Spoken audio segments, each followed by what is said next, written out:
Welcome to the Real Film Nerds Podcast.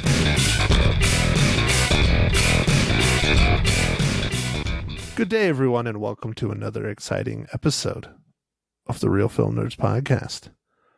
My name is Matt. I am your host.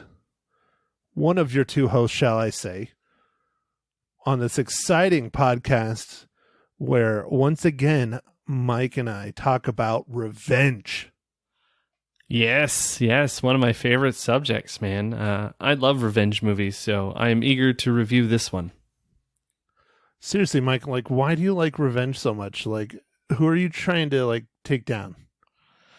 I don't know, man. I think I have a little bit of, a obsession with it, though. I really like revenge movies. You still have to see that movie titled Revenge. Yeah, the one with the chick? Yeah, I think it's French. I think it's a French movie. Man, it was beautifully shot, Matt. You would love it. Well, someone got a sneak peek or something on Amazon. I tried to watch it literally the next day, and I had to pay for it. Don't make your goofy, weird-ass face. You know it's true. I still don't know what happened, man. Either I just watched it on the last day it was available, or I don't know, my ISP screwed up. I don't know. Something was weird with that. You know what? I'm wondering. I think it was available on Shudder, right? Are you a subscriber to Shudder? I'm not a subscriber to Shudder, but I think it was on Shudder. I'm shocked you're not subscribed to Shudder. So all the streaming services that I pay for that you steal from me, I think you could pay for the $5 a month Shudder, and I'll steal that from you. That's true. I probably could. I'll look into it. Although, I don't know how much I would be down for Shudder. I'm seriously shocked, because, Shudder's like all horror movies.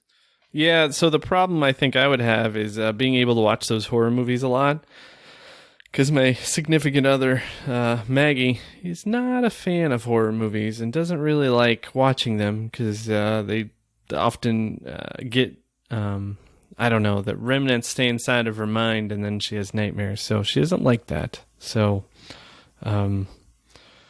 I don't watch a lot of horror movies. The ones that I watch, I usually end up watching in the theater, or used to watch in the theater. So, I don't know. It might not be a good service for me. But Mike, how much TV are you really watching with Mags right now? You were just talking about how you've watched all of the Die Hards, all of the Lethal Weapons, something else and something else and something else. How much of that was with Mags the whole time? Oh, not very much of it. Some See? of American Pie, yeah. See? When you're marathoning things for 9-10 hours, I'm bound to see her. But a lot of times, it's during when Maggie's sleeping during our shifts. So we have a lot of stuff going on with the raising the little human. Imagine marathoning all of Friday the 13th. All of it. Wow. That would be interesting. Now, are we including Jason Goes to Hell? Of course. And Space. Oh, okay. I love Space. And Freddy versus Jason. Okay. All right, man. We're okay. That's a lot of movies. All right, man. Gonna have to get Shudder. All right. Well, we'll see. The richer of the two doesn't pay for many streaming services. The poorer of the two has multiple streaming services he pays for. I think you can handle the $5 a month. All right. I probably can. And you can stop stealing mine. I don't know about that. Okay, fine. So, Mike, speaking of stealing, yeah, I don't know where I was going with that. That's not gonna work. No. But one thing I did want to say is this whole I should not do it because I'm already in debt up to my freaking eyeballs, but I really want a bigger TV because I miss going to the movie theater so bad. And I just want to be able to sit back, relax with my surround sound. Yeah, it's no fancy Bose surround sound like yours, but at least I have a fairly decent surround sound system. But I want a bigger TV for that movie going experience. This shit of being locked home and not being able to go and watch movies at a movie theater is driving me kind of nuts now. Yeah, I would like to have a bigger TV as well. Not only a bigger TV, but a higher resolution. I'd like a 4K TV. I'd like to push the ISP to the limit, because the 4K streams are quite demanding on your connection. But I've got the bandwidth, so I'd love to just watch some of this new content that comes out in 4K, and I can't watch it in HDR. Blah blah. I don't know. See, 7.1 Atmos Dolby THX. But do your Bose do Atmos? I doubt it. No. Atmos is fairly new. Yeah, no. I was just kidding. No, my Bose are very, not very old, but old, and they only support Dolby 5.1. So there's no 7.1 channel, and I think Atmos is 9.1 or more. I don't know, 12.1. It's something crazy. It's a lot of channels. A lot of channels of data. But yeah, no. So all right. So I want to get obviously 4K. You can't buy a TV without 4K now, unless they're like small. Which I want a 65-inch, and I know you, Mike. You are gonna want like tippy top, like $3,000 OLED. Yes, I would love to have that too. Don't get me wrong. I would love to have that. But realistically, I would never be able to afford that. My car doesn't cost $3,000, all right? Now, that's different. You're independently wealthy. So I'm sitting here looking at like the best budget, like 65-inch TV, and there's, TCLs and Vizios and, stuff like that, all around like $500 or $600. And 4K, HDR, all that stuff. So, I don't know. There's even some Samsungs, not like super low, but like mid-grade Samsungs that are really getting competitive on prices with the TCLs and the Vizios. And yeah. Most of the reviews I've looked at, the Samsungs that are in the price point that I'm looking at are dramatically worse than the TCLs and the Vizios. Oh, okay. All right. Cool. So, but anyways, I should not spend a freaking dime because I am super poor and I need to pay off my bills, especially since I lost all these wonderful contracts and had to fight to get paid this year by a certain sports team for work I did. Anyways, so Mike, enough bullshitting. We're already in too much. We need to get to our review because This is an important one. This is one where a studio contacted us, gave us some passes for a giveaway. Real Film Nerds episode 167, the rhythm section. Yes. Mike, you want to do the rundown? Yeah. Oh, absolutely. Yep. So, as Matt said, the rhythm section. This was directed by Reed Morano, writers Mark Burnell, and starring Blake Lively, Richard Brake Lemons, Jude Law, and Sterling K. Brown. And this is a woman seeks revenge against those who orchestrated a plane crash that killed her family. All right, Mike, so should we do our giveaway now before we start rolling into the movie? Yeah, why not, man? That sounds fun. All right, so we already gave 2 codes away on the radio station on Monday, which, you were awake for. You could have tuned in because you can listen to Magic 99.1 all over the world. On the lines? Thanks to the internets. Yes, the internets. And if you want to listen to it, you can go to realfilmnerds.com and click on the little picture of Lisa, and it'll pull it right up, and then you just hit play. It's amazing. Technology and the internets. Anyways, all right, so we have 2 more to give away, and I have already done our little random number generator name thing. Our first code goes to Mr. Ron Williams in Prescott, Arizona. So, Ron, make sure and check your emails. Nice. Very nice. Awesome. That's really cool, Ron. Thanks for listening. Next, being an equal opportunity podcaster, and it randomly pulled this name up as well, Miss Christina Peter. Awesome. Congratulations, Christina. So check your emails. make sure, check your spam folders. Hopefully it doesn't get sent into spam, but I got pictures on our emails. Sometimes that happens when you have pictures. So anyways, Mike, rhythm section, Blake Lively, other than being married to Ryan Reynolds, what'd you think? How'd she do? So overall, I thought this was a departure from some of her other roles, and it was a very gritty, physical role, and I feel like she really worked at it.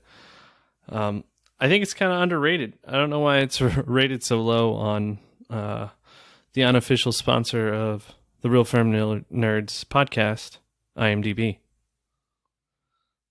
Oh no, Mike, maybe people just suck. That's about what I can come up with. I don't know. I thought it was a good movie. I enjoyed it. And the shining star for me was Blake Lively's role.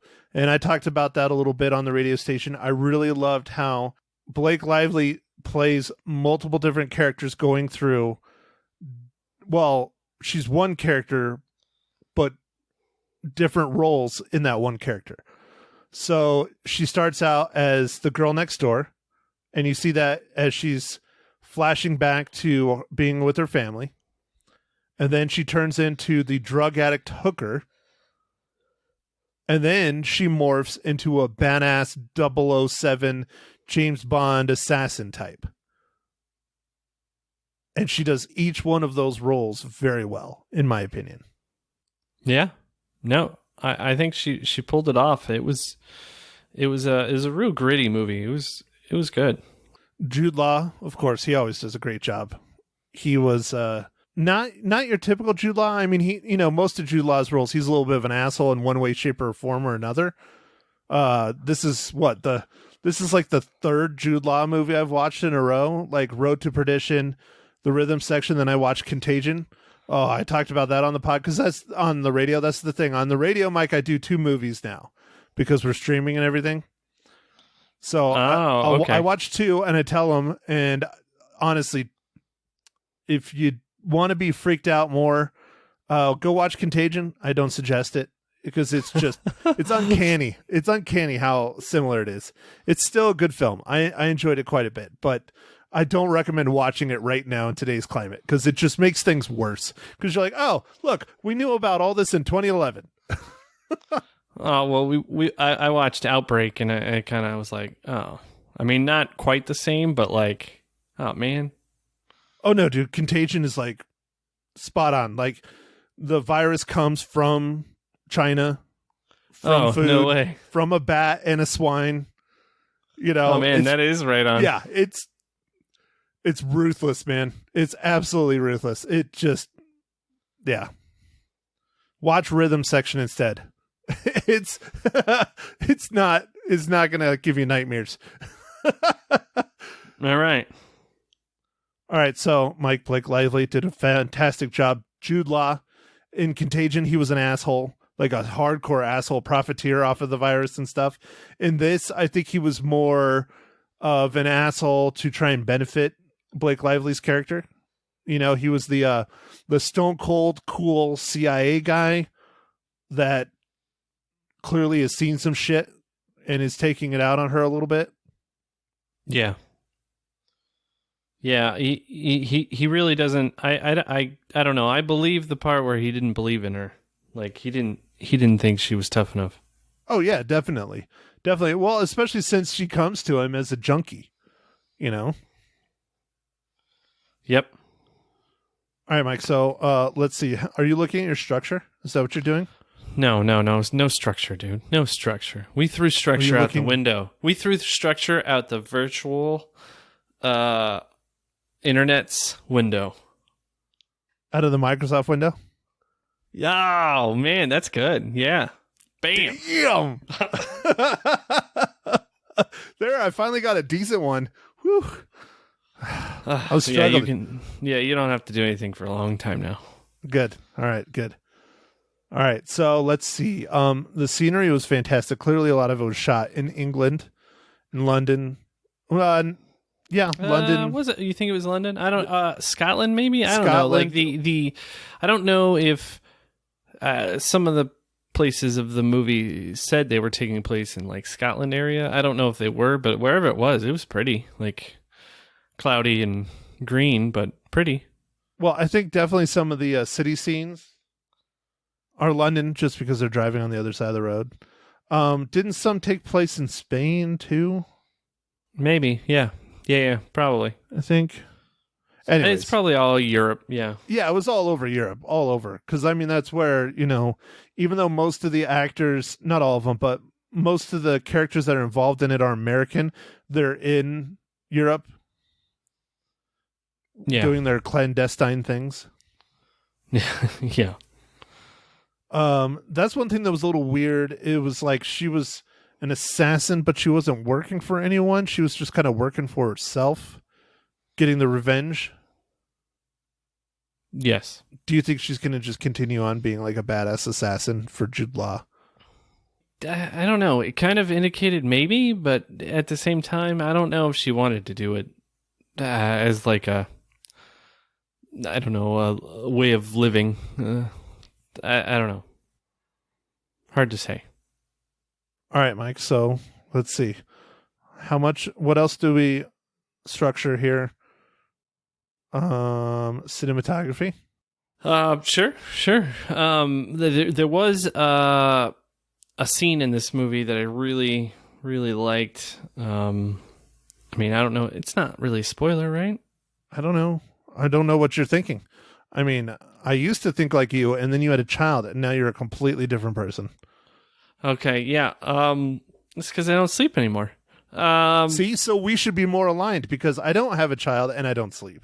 So anyway, there's a scene that has to do with the a car chase, and I really like the way that it was shot from almost the first person view of the driver.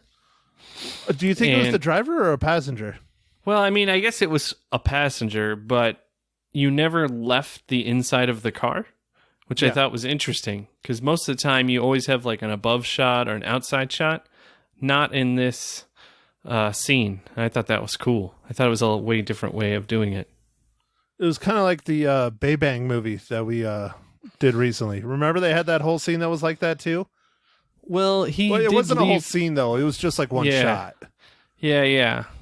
I think this one was the whole like scene, and it kind of gave a different feel to the chase. Like, I don't know. It was just different because you were in the car the whole time. I don't know. More immersive. Yeah. Okay. All right. Let's see, I can speak the English. Yes. Today. I still stumble over. What are you doing? I'm curious. I'm trying to figure out what you're doing. For those of you, no one's on video. It's just Mike and I. But Mike keeps like looking down at stuff. Like, what are you doing? What are you doing, man? What do you got down there? Are you just like, man? I want to like talk about this beer that's in my hand. Is that what it is? Yes, I do. I do want to talk about this beer. But before I do that, Matt, I need to ask you, what beer are you drinking?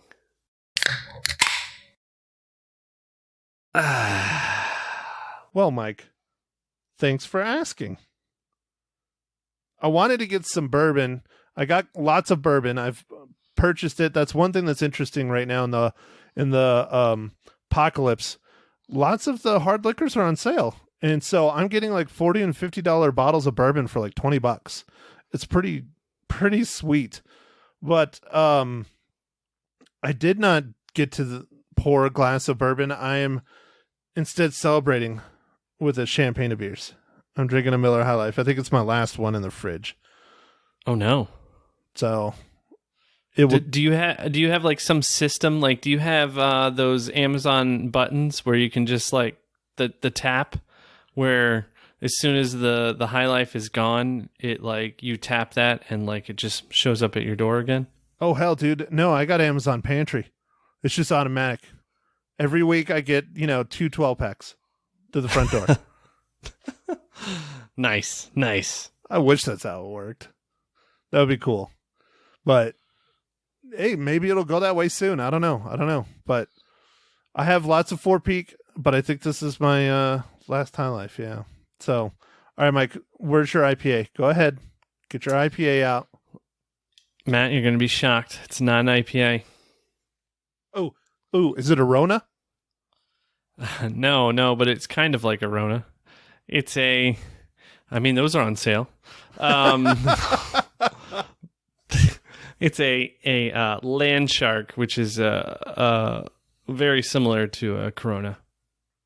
Yes, I remember you drank some of those when you were here visiting last in 2006, 7, something like that. Oh man, yeah, that was a bird. Is that the official captain's log? I'll put it this way: that bar we were drinking at when we were having those has changed names and ownerships 5 times since we drank there together. Wow, it's a good time to be in the bar business. No, it was a bar and they turned it into a restaurant, and it has been not doing great as a restaurant because people want it to be back to a bar. So, okay. Ooh, does that mean it's my turn? I get to ask a question? Sure, Matt, sure. All right, Mike. One of the most important questions ever on the podcast. Mike, how does the rhythm section relate to the Green Lantern? Oh, I mean, no, the Marvel Cinematic Universe.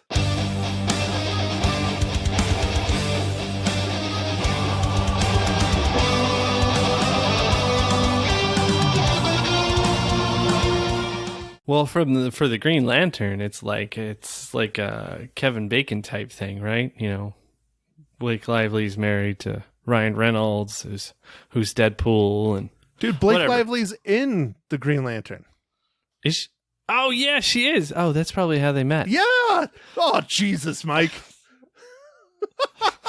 Forgot about that. You know, sometimes you earn your nerd cred, your movie nerd cred, and sometimes you just lose it. It's okay. I've lost and earned mine multiple times too. That one's not too bad because that movie is very forgettable. All right. Well, after that faux pas, let's just continue on.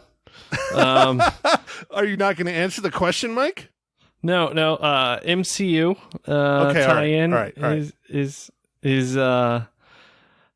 Jude Law was Young Rog in Captain Marvel, and in this movie he played Ian Boyd, and then also Sterling K. Brown was Nyabo in Black Panther, and he was a character Mark Sierra. Wow, twofer. A twofer, yeah. I'm surprised you didn't use Jude Law last week in Road to Perdition. Yeah, you know, I could have. I think I've used him before, actually. I'm sure you have. Yeah. Yeah, that's okay. He's in quite a few movies. I mean, Road to Perdition, he was kind of a real sleazeball character. Hey. Yeah. Just because he was a photographer does not mean he's a sleazeball. Was he the original paparazzi? No, because the people were dead. Oh, all right. The first movie I remember Jude Law in like really well is The Enemy at the Gates. Yeah, that was a good movie. I like that one. Yeah, oh yeah, no, of course you'd like that one, Matt. It's about a sniper.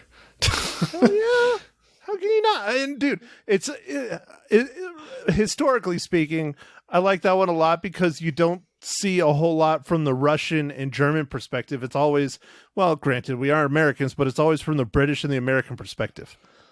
And so to see the Russians and the Germans going at it in a film was awesome. Loved it. Yeah, that's cool. All right, Mike. So, you know, now that the MCU is answered, we can get into spoilers. All right. What would you like to spoil on this one, Matt? I don't want to start off bad, but the end-all be-all villain was predictable. Oh, the Sterling K. Brown character? Yeah, I don't remember the name of the character. It was like... It's Mark Sarah or whatever. Yeah, no, but Sarah. they had a name for him, like because he was unidentified. It was like, what was that? I'm spacing on it. They had some term for it. Anyways, I predicted like not real early on, but probably about 3/4 of the way through the movie that I was like, oh, Sterling K. Brown, he's the villain.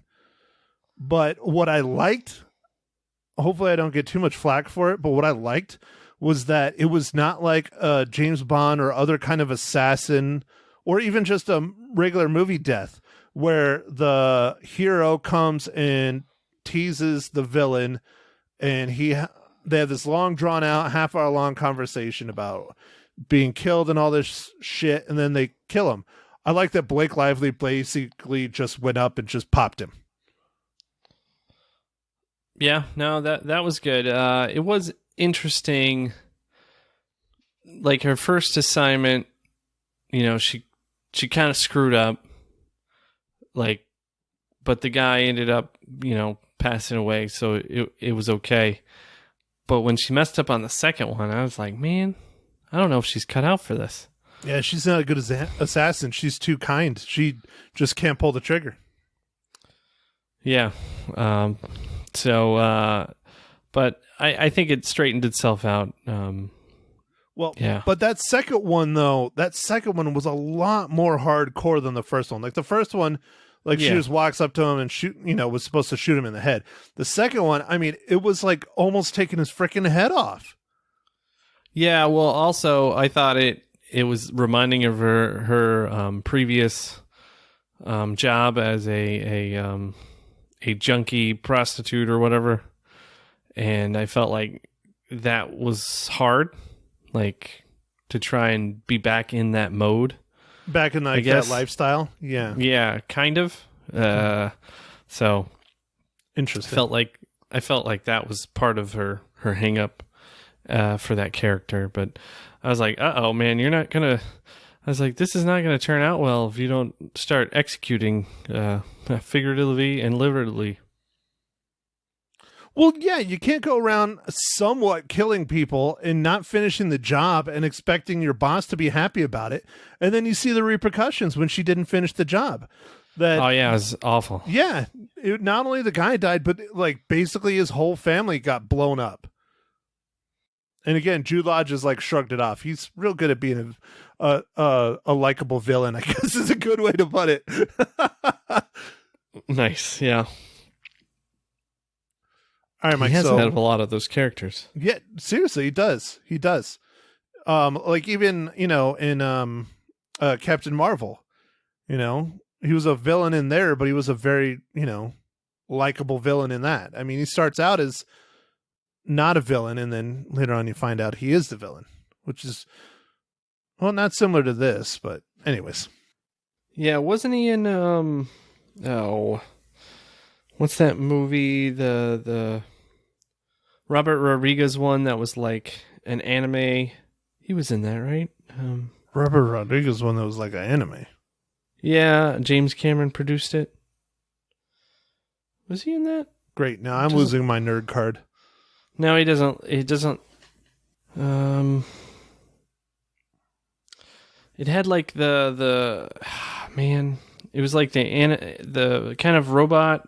Like, dang it, I'm terrible. Hold on. Are you talking about Alita Battle Angel? Yeah, he wasn't in that. Doesn't look like.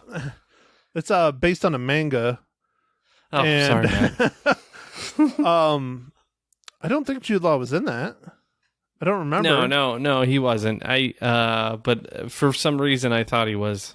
But yeah, Robert Rodriguez directed it. James Cameron produced it. James Cameron had owned the rights to that movie not to the movie, but the rights to make a movie for it for like 20 years. Like James Cameron read that manga and just fell in love with it and immediately paid a whole lot of money to get the rights to it. And now there's this huge, great, now I'm getting off topic, but there's this huge push to make the the movie studios make a sequel for it. At minimum, make a sequel for it. I think Robert Rodriguez and James Cameron originally planned it out to be like a trilogy. but people want at least a sequel because there's a whole lot more left to that story to tell. A whole lot. I mean, we got Edward Norton as the big bad guy at the end, and you get like 2 seconds of his face, and that's it. Yeah, no, it was a good movie, man. It just didn't do that well. So, I mean, I'm sure it's a uphill battle, but with James Cameron behind it, he's had like some of the most successful movies in the world. So I'm sure he'll just pay for it. Dude, I really liked it. I really, really liked it. It's one of the ones I bought on Blu-ray. I think I even bought it on 4K Blu-ray. See, again, another reason why I need to get a 4K TV. Because then I can watch my 4K Blu-rays. I don't have many of them, but the wars, like all the new Star Wars, I bought in 4K Blu-ray because of course I did. Yeah, why not? I mean, it's like $5 or $6 more, and you get like the most recent one, Rise of the Skywalker. Target had a thing where you got like a photo book of like behind the scenes production photos and stuff. Very cool, very cool. Of course, I was gonna get that one. Of course. Mike's shaking his head because I'm such a nerd. So I sit in my office, aka toy room. yeah. When it comes to Star Wars, man, you got quite the collection behind you there. So, are you watching Clone Wars? No, I'm not, but I should. You should be. I should. It's good. It's real good. Real good. Maybe I'll watch that. I got shamed by the girlfriend when we were watching it last because I was talking. She said, "How dare you talk during Star Wars?" From her. Well, that's true, man. How did that happen? I was drunk. All right. All right, there Mike. it is. All right. Your turn. What do you want to spoil on the rhythm section? Since I immediately went straight to the very end. Revenge movies like we talked about earlier. I'm predispositioned to like this kind of movie more, and I like this one.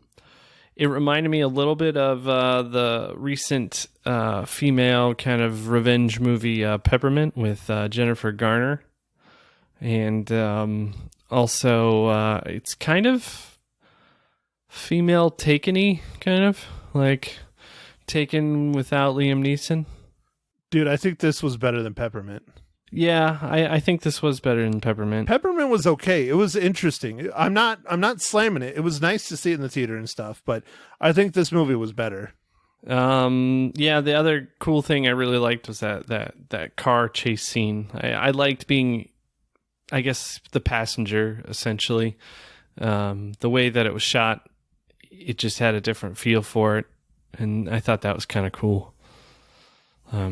We see car chases all the time. Matt and I watch a million movies, so for that to stand out, that's pretty cool. Are you logging all these movies that you're watching on the streaming on Letterboxd? No, man. If I did, dude, you totally should, because I thought you were going to, so you can compare to how many movies I watch. Because I log everything, and I'm slacking, dude. I am nowhere near what you are. I literally watch maybe 3 movies a week, maybe, and that's including the ones we're doing for the review. And you're watching 6 a day. Well, I don't know, man. I guess I've just had some extra time, like I said, with the little human. And dude, do it. Come on, do it. Come on. It's only April. Yeah. Come on. It's only April. Think back. You could log them all. I don't know if I can. I might have to go through my Netflix and my Prime and be like, what's my viewing history? I'm like, whoa. Dude, that would be cool if Letterboxd like imported your viewing history for you. That'd be nice. See, but for those of you who want to know what I'm going to rate the films, if you follow me on Letterboxd, you'll know like immediately, because I put my rating in like right off the bat when I get done watching it.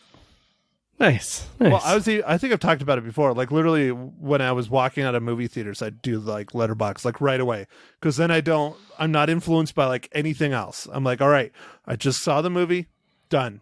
And then if I see videos or other reviews or whatever, it's not going to influence me because I already made my decision. Nice. So do you just put in your star rating and no comments? Right. Yeah. I don't leave a review. I just put if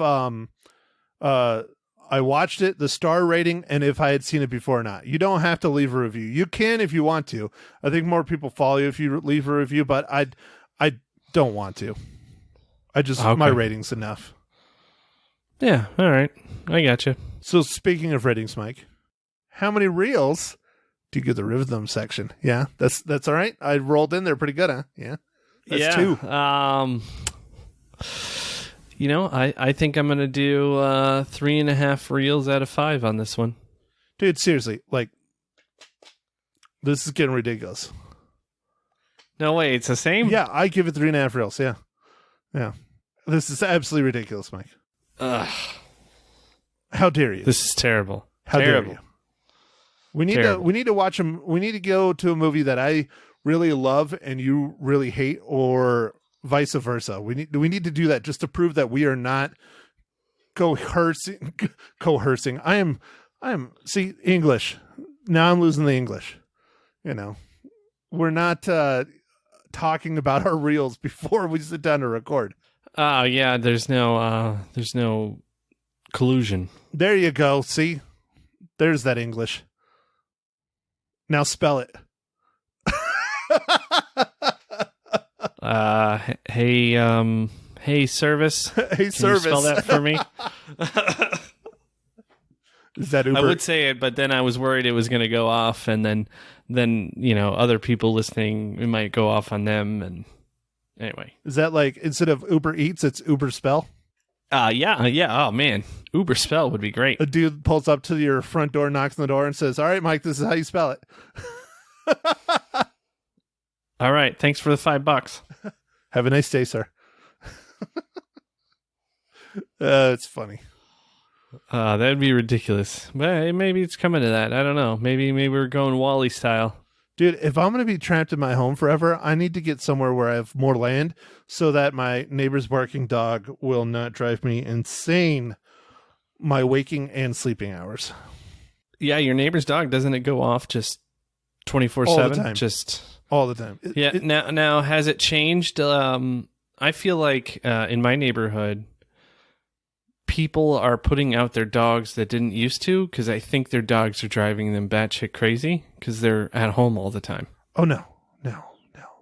We have more people walking their dogs and just walking in general. Yeah. And just walking. Yeah. And he just barks at all of it.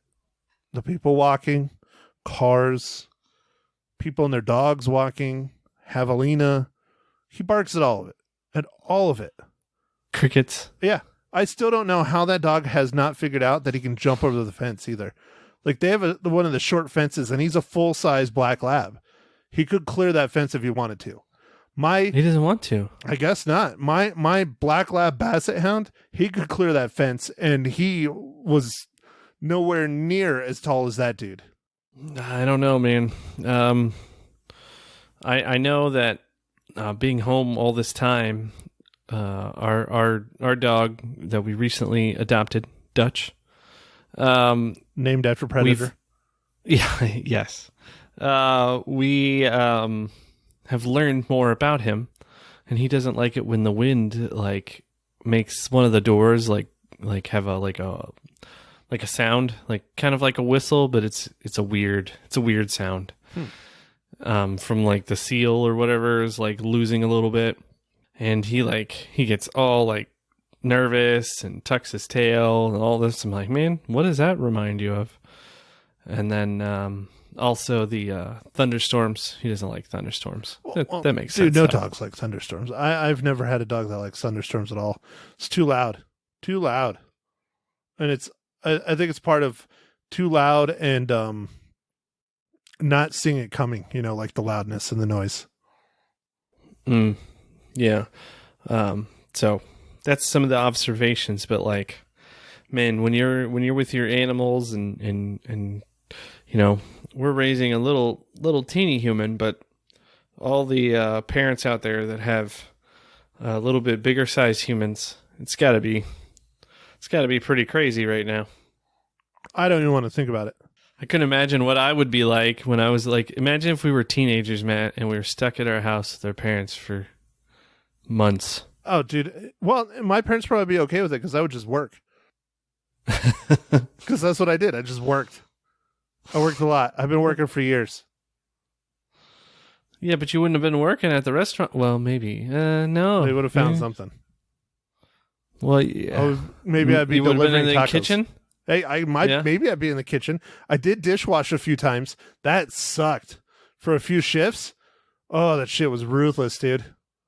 Ruthless. And it's not what you think. It's not, the constant like cleaning the plates off and stuff. That's no big deal. You have like a little spatula and it's real quick and easy. Like you barely touch the shit. You probably know. It's the fact that literally when you are done washing dishes for 8 or 9 hours and you like go to leave and you look at your hands and like your skin is like literally like falling off.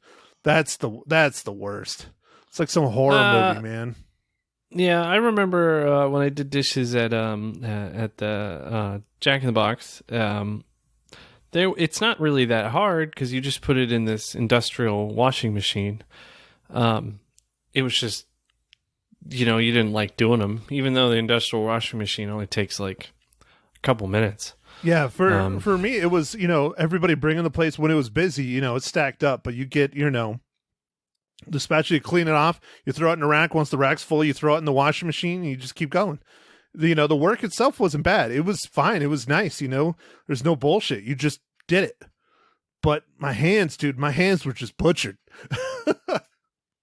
I don't think I had that as much, but I wasn't also only doing dishes. Yeah, you weren't sitting there constantly washing for, your entire shift. No, I just got burned constantly. That's being over the grill was burn central. All right, Mike. So what are we talking about next week? Matt, I was thinking about that, and there's this movie that I watched on Netflix, and I think you would like it. Is it one of the ones that I have down on my list here in front of me, right here? See here? I don't know. Hold it up. I'm not going to show better you to the camera. I'm not going to show you. See, that's the paper. There's 2 that came out that are on my Netflix list that I would like to watch that are Netflix originals, I believe. And I'm wondering if one of the ones you're going to say is one I want to watch, and you probably have already watched it. All right, so I would like us to review the movie called Code 8. Damn it! See? Maybe we do think too much alike. See, I have Code 8, like I'll show you, and Badland, like here, look, there. Can you see it? Might be backwards. Right there on the bottom? Yeah, well, back it up just a tad. Like, do it, but... Yeah, okay, yep, I see it. Yep, I literally, like, I had it written down. I was like, I want to do one of these too. So, all right, that's it, Code 8. It's on. Next week. All right. Netflix original, Code 8.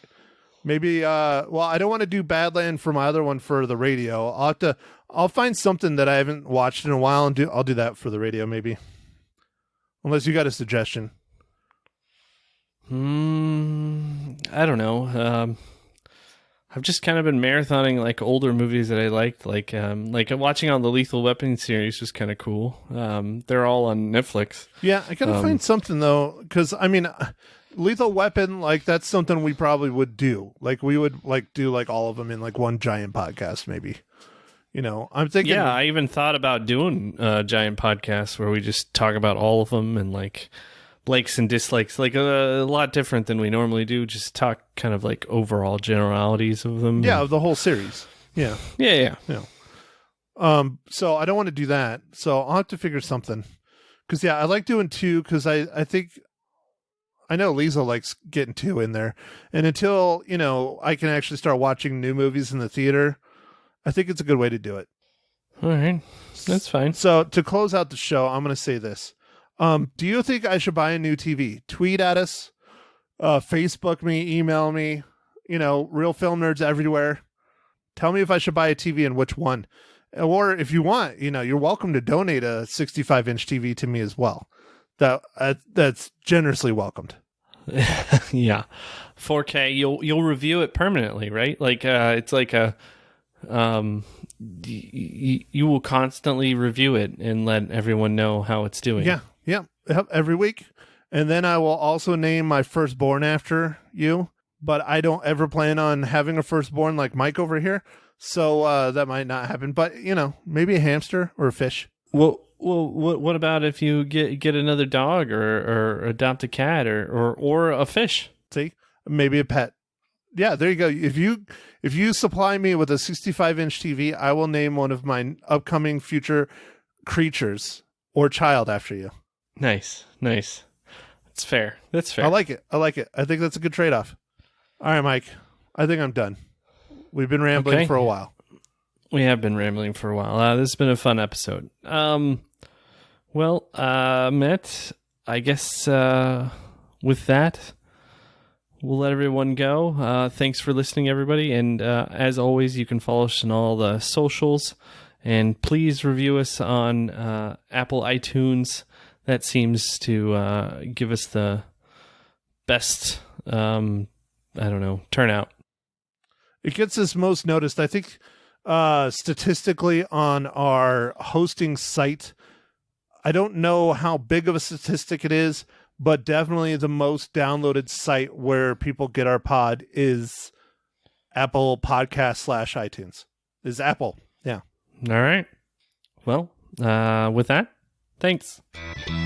Thank you for listening to The Real Film Nerds. Now, don't forget to follow us on Facebook, Twitter, and Instagram at Real Film Nerds. Now, go out and catch a movie.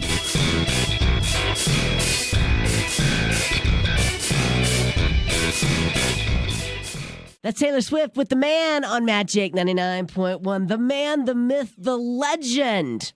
Matt Henshaw with us on the phone now on Magic. Good morning, Matt. Good morning, Lisa. How did you like that intro? Best you ever had in your life? Pretty much, yeah. I don't deserve something that good. Yeah, you do. You're calling in. You're with the Real Film Nerds podcast, and you want to talk movies, I take it. Yeah, so I did 2 this week. Okay, what'd you see? I saw one that I said I wasn't going to watch, but I watched it anyways, and that was Contagion. Oh, Contagion. Yeah, and how was it? It is a lot more impactful in today's world than I was anticipating. Yeah, was that bothersome? A little bit. It's a little. It's definitely more horror story than it is drama. Okay. Now. Okay. Yeah, I'm sure. What got you to watch it?